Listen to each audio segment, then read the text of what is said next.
అలాగే అయోధ్యకి నమస్కారం చెయ్యాలి. అలాంటి అవకాశం కోల్పోతున్నాను, నువ్వు చెప్పావు పెడుతున్నా తప్పకుండా అన్నగారంటే నాకు అత్యంత భక్తి, నేను పెడుతున్నాను అన్నారు. అంటే ఆ పిల్లవానికి ఉన్నటువంటి ఒక ఆలోచన కాస్త పోగొడుతూ తల్లి ఉపదేశం చేసింది.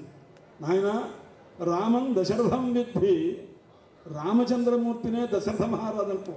ఎందుకంటే పొద్దున్నే లేచి తండ్రికి నమస్కారం చెయ్యాలి.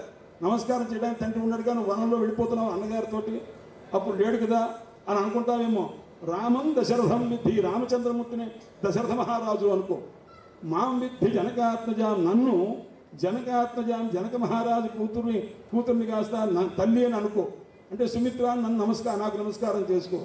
అయోధ్యాం అటవీం విద్ధి, అయోధ్యని చూడాలనుకుంటావుగా, అడవిని అయోధ్య అనుకో. గచ్చతాత యథాసుఖం, వెళ్ళరా అబ్బాయి. ఇది ఒక అర్థం. కానీ ఆ తల్లి ఇంకొక మాట ఉంది, రామం దశరథం విద్ధి. నాయన నువ్వు తెలుసుకోవాల్సింది ఏంటంటే, నాన్నని చూడాలి అమ్మని చూడాలంటే అంతకంటే గొప్పవాడు నాయన ఆ అన్నగారు వదిన గారు. ఎందుకంటే రామం విద్ధి దశరథం విద్ధి, రాముణ్ణి చూడు దశరథుణ్ణి చూడు. దశరథుడు కామపరవశుడు, అంటే కైకేయి మాటకు లోబడి అరణ్యానికి పంపిస్తున్నాడు అనమాట. అందువల్ల కామపరవశుడైనటువంటి నీ తండ్రిని చూడు, ధర్మపరవశుడైనటువంటి రామచంద్రమూర్తిని చూడు. నాన్నగారు అన్నారు వెళ్ళరా అన్నారు కానీ వెంటనే బయలుదేరి వెళ్ళారు. వెళ్ళేటప్పుడు జరిగింది ఏమిటంటే, ముందు రోజు రాత్రి సుమంత్రుడు వచ్చి చెప్తాడు, నాయన రేపు ఉదయం నీకు పట్టాభిషేకం మహానుభావ, రామచంద్ర సిద్ధంగా ఉండండి అన్నారు. అంటే సరేనండి అన్నారు. ఆ తర్వాత పొద్దున్న ఏమైంది అంటే, రామచంద్రమూర్తిని సీతమ్మతల్ని లక్ష్మణస్వామిని తీసుకెళ్ళి అరణ్యంలో వదిలిపెట్టారట. వెళ్ళొస్తాను నాయన అన్నారు. అలాగేనండి అన్నారు. ఈ పట్టాభిషేకం అన్న ముందు రోజు రాత్రి అన్న మాటకి మర్నాడు తీసుకెళ్ళి అడవిలో విడిచిపెట్టినటువంటి అప్పుడు వెళ్ళొస్తానాయన అంటే అలాగేనండి అన్న మాటకి తేడా ఏమన్నా ఉందా అన్నాడు.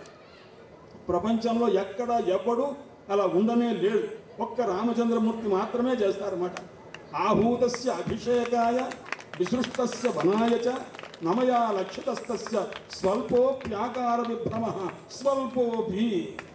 స్వల్పంగా కొద్దిగా కూడా తేడా చూడలేదు అన్నమాట. అప్పుడు కానీ ఇప్పుడు కానీ పట్టాభిషేకం అంటే ఎంత ఆనందంగా ఉంటుంది. పొద్దున్న లేదండి అంటేనే ఎందుకండి అని అడుగుతారు ఎవరన్నా.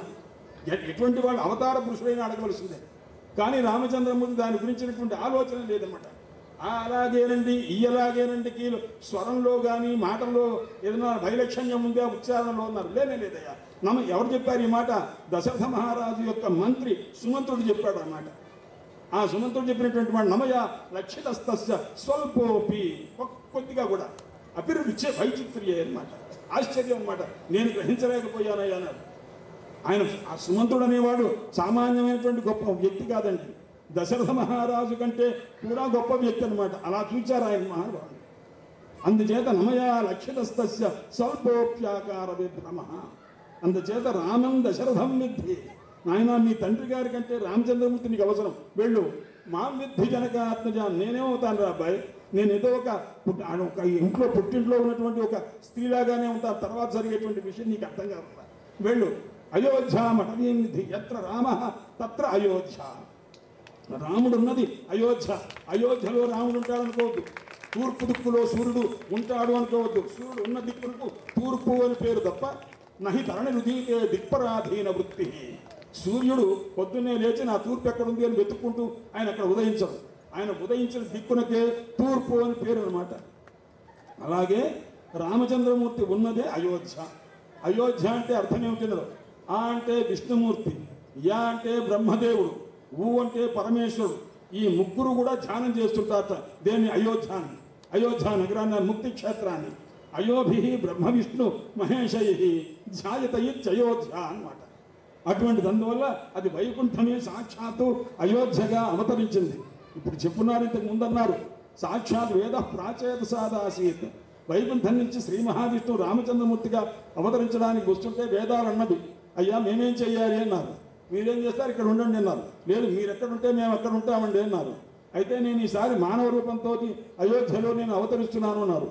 అయితే మేము రామచంద్రమూర్తి యొక్క మేము వేదంలో అక్కడ ఉన్నప్పటికీ కూడా వైకుంఠంలో ఉన్నప్పుడు మిమ్మల్ని వర్ణించడమే మా కర్తవ్యము, అక్కడికి వచ్చినా మిమ్మల్ని వర్ణించడమే మా కర్తవ్యం. మేము ఈసారి రామాయణ రూపంగా అవతరిస్తాము. అక్కడ బ్రహ్మముఖంలో నుంచి వచ్చిన వేదములు, ఇక్కడ ప్రాచేత ముఖంలో నుంచి వచ్చినటువంటి శ్రీమద్ రామాయణం అనేటువంటి రీతిగా అది మొత్తం ఎన్ని అక్షరాలయ్యా అన్నారు.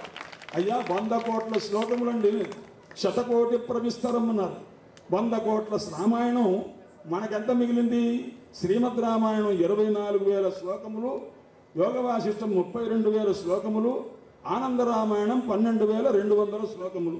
ఇది ప్రధానంగా వాల్మీకి కృతంగా వచ్చినవి అని మనం చెప్పుకుంటూ ఉంటాం అన్నమాట. అందుచేత ఇంత ఉంటే ఇంతేనా మనకి ఇచ్చింది అన్నారు. అంటే పరమేశ్వరుడు దీన్ని విభాగం చేస్తున్నారు. 3 భాగాలు చేశాడు.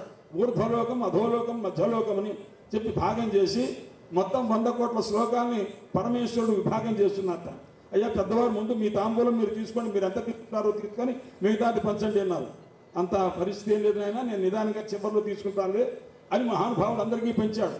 33 కోట్ల చొప్పున 3 వర్గాల వాళ్ళకి పంచేశారు. పంచితే 1 కోటి శ్లోకాలు ఉన్నవి. ఇప్పుడు మీరు తీసుకుంటారా అన్నారు. కానీ ఉంది కదా చూద్దామన్నారు. మళ్ళా ఆ కోటిని కాస్త 33 లక్షల చొప్పున దాన్ని విభాగం చేశారు. 1,00,000 మిగిలింది.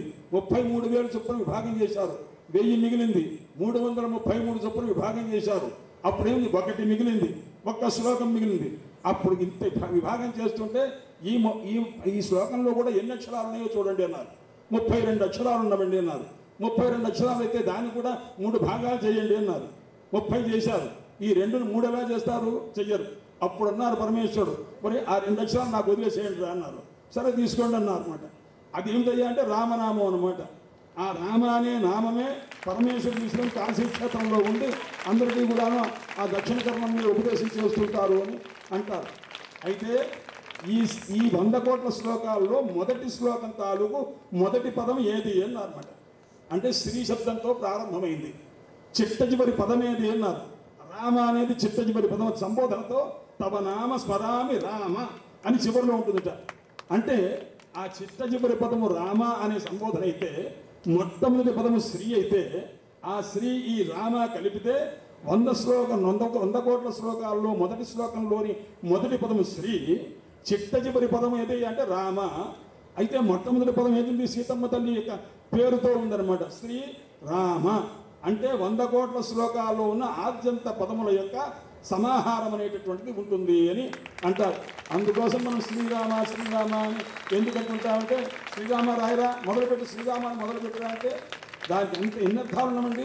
శ్రీ అంటే వాణి సరస్వతీదేవి, రామ భార్యగా కలగవాడు శ్రీరామ, బ్రహ్మదేవుడు వస్తాడు. శ్రీ అంటే విషము అని అర్థము. అది దాని చేత రామ మనోహరమైన వాడు ఎవరయ్యా? పరమేశ్వరుడు. ఆ అర్థం వస్తుంది. శ్రీ రాధాదేవి, రామ భార్యగా కలవాడు. శ్రీరామ అంటే కృష్ణ పరమాత్మ వస్తారు. ఎన్ని అర్థాలు కావాలంటే అన్ని అర్థాలు వస్తాయి అన్నమాట. అంత విలక్షణమైనటువంటి స్వరూపం కలిగింది. అందుచేత రామ అనేటువంటి అక్షరము అది 2 అక్షరాలు మానభంగా పినాకిన పరమేశ్వరుడు సైతము కదిలిపోతాడనమాట.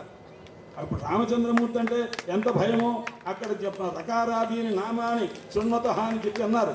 రా అనే అక్షరంతో ప్రారంభమైతే రావణాసుడి పేరులో కూడా రా ఉందిగా, దీర్ఘం ఉందిగా, రామాలో కూడా దీర్ఘం ఉందిగా. కానీ ఆ రా తర్వాత ఉన్న మా అనే అక్షరం ఇట్టేవాడు గజ గజ వణికిపోతాడు. ముందు రోజు యుద్ధకాండంలో జరిగింది. రావణాసుడు రామచంద్రమూర్తితో యుద్ధం చేశాడు అని చీల్చి చండాడి వదిలిపెట్టారు. వదిలిపెట్టిన ఆయన ఇవాళ కదా రేపు రారా అబ్బాయి కొద్దిగా అలసిపోయినట్టున్నావని అనుగ్రహించి పంపించారు రామచంద్రమూర్తి. సరే వెళ్ళాడు, శుభ్రంగా స్నానం చేశాడు, భోజనానికి కూర్చున్నాడు.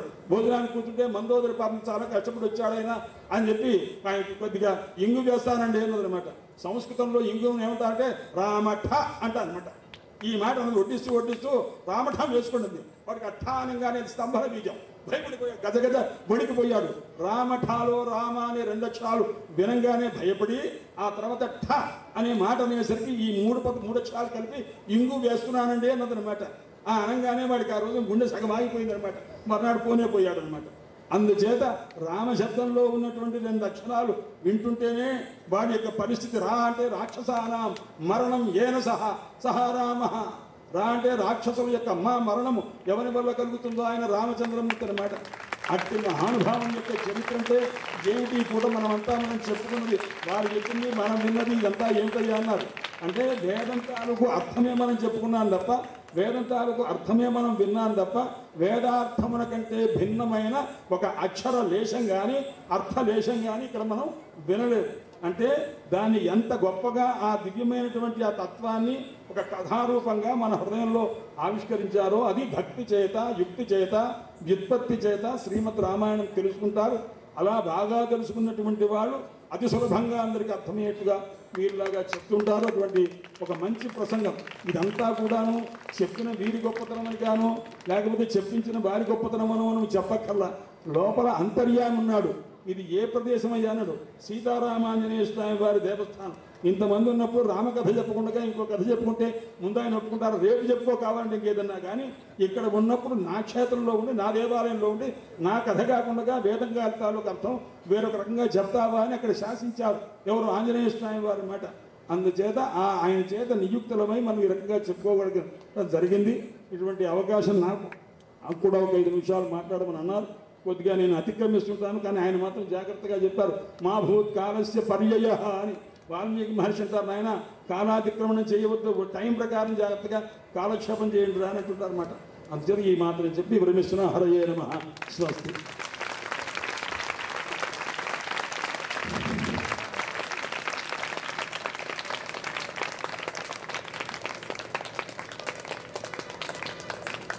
ఇప్పుడు మన అతిథి రామం గారు 2 నిమిషాలు మాట్లాడవలసింది వచ్చారు.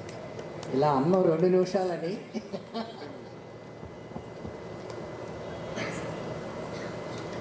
శ్రీ గురుభ్యో నమః. ఇక్కడ మాట్లాడేటువంటి అర్హత కానీ అంత వ్యవస్థ కానీ నాకు లేదు. కాకుంటే ఒక బాధ్యతగా వారు పిలిచినందుకు ఇక్కడ కూర్చునేటువంటి అవకాశం కల్పించినందుకు శ్రీరామచంద్ర